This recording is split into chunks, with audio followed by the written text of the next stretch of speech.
नमस्ते।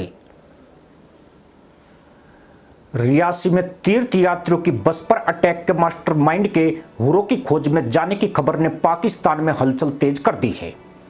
हैरत की बात यह है कि इस खबर को उन चैनलों के माध्यम से भारत तक भेजा गया जिन्हें बड़े चाव से यहां पर देखा जाता है। कहा गया कि एक अज्ञात ने रियासी हमले की साजिश रचने वाले मुसलमान आतंकी को ढेर कर दिया, पर यह नहीं बताया गया कि उसे कब, कहां और कैसे ठोका गया। खास बात यह है कि भारत की ओर से इसकी आधिकारिक पुष्टि नहीं की गई, जबकि पाकिस्तान के गैर अधिकृत लोगों की ओर से इस खबर को जमकर तूल दिया जा रहा है। दरअसल पाकिस्तान और उसकी मदरसा कौम इस वक्त भारत के हमले की दहशत में जी रहे हैं। पाकिस्तान को डर है कि जम्मू कश्मीर में अचानक से बड़ी आतंकी घटनाओं के बाद पाकिस्तान के खिलाफ भारत कोई बड़ा कदम उठा सकता है। भारतीय एजेंसियों के पास इस बात के पुख्ता सबूत है कि रियासी और डोडा में हुए हमले के पीछे पाकिस्तान की खुफिया एजेंसी आईएसआई का हाथ है। इन हमलों की साजिश न केवल सीमा पार बैठकर रची गई, बल्कि इनमें पाकिस्तान के कई मुसलमान आतंकवादी भी प्रत्यक्ष तौर पर शामिल हैं। पड़ोसी देश में ऐसी आशंकाएं व्यक्त की जा रही है कि भारत की तरफ से नियंत्रण रेखा के नजदीकी इलाकों में सीमित ऑपरेशन को अंजाम दिया जा सकता है और इंडियन आर्मी लॉन्च पैड पर मौजूद आतंकवादियों को ठोकने की तैयारी में है। शायद इसी डर की वजह से पाकिस्तानी सेना ने लॉन्च पैड को खाली कराना शुरू कर दिया है और अब मुसलमान आतंकवादियों को सेफ जगह पहुंचाया जा रहा है।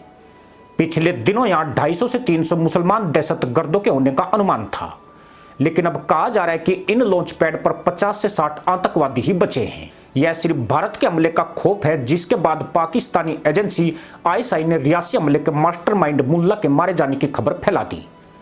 भारत को खुश करने के लिए उसने अज्ञात हमलावरों का पुराना पैटर्न भी शामिल किया, पर हकीकत यह है कि हाल के दिनों में पाकिस्तान में ऐसा कोई आतंकवादी नहीं मरा है।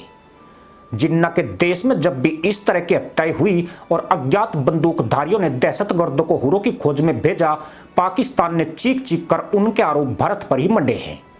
लेकिन इस बार पाकिस्तान खुश होकर बता रहा है कि रियासी हमले का मास्टरमाइंड मारा गया है। अगर यह सच भी है तो पाकिस्तान को यह भी बताना चाहिए कि उसकी जमीन का इस्तेमाल भारत के खिलाफ क्यों हो रहा है। मुल्ला आतंकी मरा या फिर जिंदा है, इससे पाकिस्तान का अपराध कम नहीं हो जाता है। अगर वह भारत के खौफ में ऐसी भ्रामक खबरें फैलाकर बचना चाहता है तो यह उसकी खंडित धूर्त मुल्ला पॉलिसी ही मानी जाएगी, क्योंकि ये जाहिल खुद ही ढोल बजाकर कह रहे हैं कि रियासी हमले का साजिशकर्ता पाकिस्तानी है और अब वह खुदागंज का टिकट लेकर जा चुका है। भारत में आतंकवाद का जनक पाकिस्तान है। इस देश ने पिछले 4 दशक से छद्म युद्ध चला रखा है। संसद भवन पर हमला और मुंबई में 26/11 हमले को भला कौन भूल सकता है। इतना ही नहीं, पाकिस्तान के मुसलमान आतंकवादियों ने भारत के विमान को हाईजैक करके भारतीय जेल से अपने आतंकवादियों को मुक्त कराया था, पर इस सब के बावजूद दुनिया के किसी देश ने पाकिस्तान के खिलाफ एक्शन नहीं लिया। पाकिस्तान के नागरिक ही आतंकी घटनाओं में शामिल नहीं है, यहाँ की सेना और सरकार भी आतंकवादियों का महिमा मंडन करती है। भारत में सफल हमले करने पर उन्हें सरकार की ओर से इनाम दिए जाते हैं। रियासी में हिंदू तीर्थ यात्रियों की हत्या से पाकिस्तानी आतंकवादियों के हौसले बुलंद हो गए हैं। एक लंबे अरसे बाद वह इतना बड़ा हमला करने में सफल हुए हैं, पर दिक्कत यह है कि इससे पहले पाकिस्तान में छुपे आतंकियों का मनोबल ऊंचा हो, कहीं भारत कुछ बड़ा कदम ना उठा दे। डर यही है कि अगर ऐसा हुआ तो आतंकवादियों के हौसले फिर से पस्त हो जाएंगे। यही वजह है कि अपने आतंकवादियों का जज्बा कायम रखने और भारत को किसी बड़े एक्शन से रोकने के लिए पाकिस्तान की ओर से रियासी अटैक के मास्टरमाइंड की मौत की झूठी खबर चलाई गई, वह भी ऐसे सोशल मीडिया चैनल के जरिए जो भारत में लोकप्रिय हैं। मजे की बात यह है कि इससे पहले ये चैनल इस तरह की ताज़ा खबरें नहीं देते थे, पर इन जाहिलों पर सवाल तब खड़े हो गए जबकि इन्होंने मारे गए आतंकी की मौत का कोई विवरण पेश नहीं किया।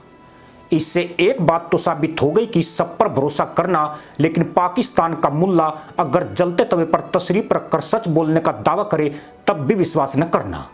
ये सिर्फ गद्दारी नहीं, झूठे भी हैं। इसी के साथ अनुमति दोस्तों, जय हिंद, वंदे मातरम।